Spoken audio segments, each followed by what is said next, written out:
Charlie nodded. Okay Dad, I see. Jacob hurriedly said, also, don't forget the thing I reminded you. Charlie knew what he was talking about. He wanted to pay more attention. If the mother-in-law came back, she would not be allowed to enter the door and break Mei Qing's affairs in her own house. So he smiled and said, Dad, don't worry, I will give you a military order for this matter, and there will be no mistakes. Jacob gave him a thumbs up and exclaimed, really my good son-in-law, I will not treat you badly in the future. After speaking, Jacob took Mei Qing and plunged into the kitchen. Claire asked Charlie curiously, what did Dad tell you? The two of you are mysterious and seem to be engaged in a shameful conspiracy.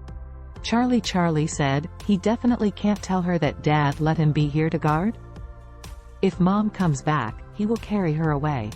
If he can't carry, he will knock her out and carry her away. So he smiled and said, it's okay. Dad just asked me to entertain Paul. Don't let him think that our family has no hospitality. Really? Claire was full of disbelief. Charlie said seriously, of course it's true. Didn't you hear that he asked me to make tea for Paul just now? As he said, he hurriedly greeted Paul and said, come here to Paul, and I will give you a taste of the high-end tea my father-in-law bought from the WeChat tea seller.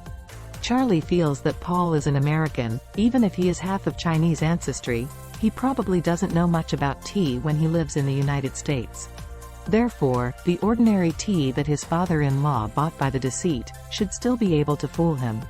Unexpectedly, Paul immediately smiled and said, oh, what I like most is drinking tea. Since Uncle Wilson has good tea here, I must try it.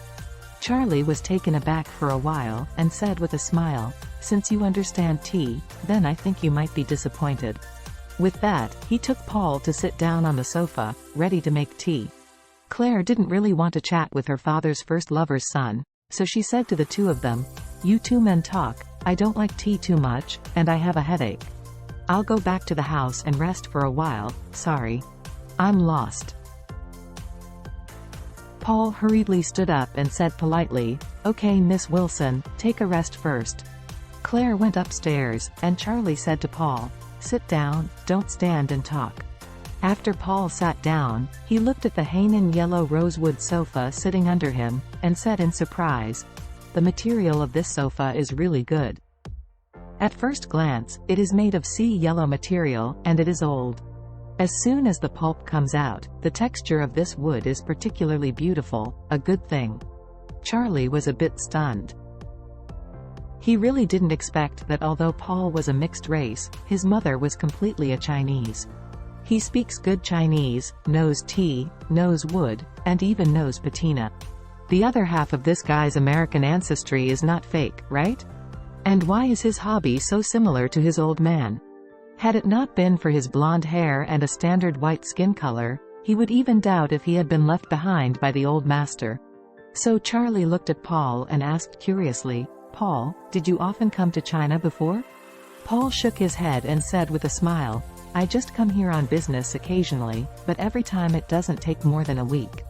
Charlie asked with a puzzled look, then how do you know so much about tea, Chinese furniture and wood?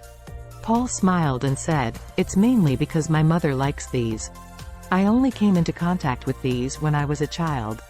As he said, Paul said again, don't look at me as if I look like a mixed race, and I seem to be more of a white race, but in fact I am a downright yellow person in my bones. I have been very influenced by my mother since I was a child. I like Chinese culture and Chinese food, Chinese habits and everything in China. That's it. Charlie nodded, boiled water in the sea of tea, and started to prepare tea, while letting people be fooled into buying tea on WeChat. After brewing the tea, Charlie poured a cup for Paul and himself, and smiled and said to Paul, come, taste my old master's tea. Paul nodded and thanked him, then took his teacup to his lips and took a sip. Immediately afterwards, his expression became a little weird. After tasting it for a long time, he said embarrassedly, Uncle Wilson's taste in drinking tea is very strange. To be honest, I can't taste the goodness of this tea. Why does Uncle Wilson treat it as a good treasure? Where's the tea? Charlie thought to himself that this Paul was really acquainted, much better than his own husband. He is a silly old master who has been drinking this kind of tea. Not only did he fail to drink it, but the more he drank, the better it tasted. If he hadn't stopped him, he would definitely find the WeChat girl who sells tea to buy some more. So he smiled and said to Paul, "Father-in-law bought this tea from a liar on WeChat. It cost a lot of money, but it's really not a good thing." Paul also understood what was going on. He nodded slightly and said to Charlie, "I have the superb one that I entrusted to others and bought from the south. I have a chance to give some to Mr. Charlie next day. Let Uncle Wilson taste it. The tea is really good." It was a tea that was picked and fried by the top master.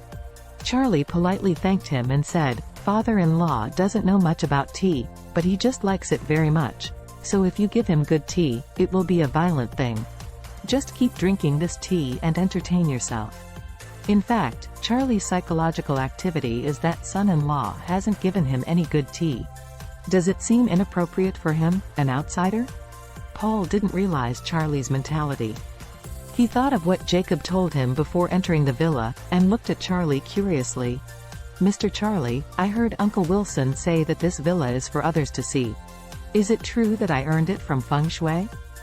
Charlie smiled slightly and said, "That's right. Actually, it's not just looking at feng shui, but by looking at feng shui, it solves some of the more important problems for others."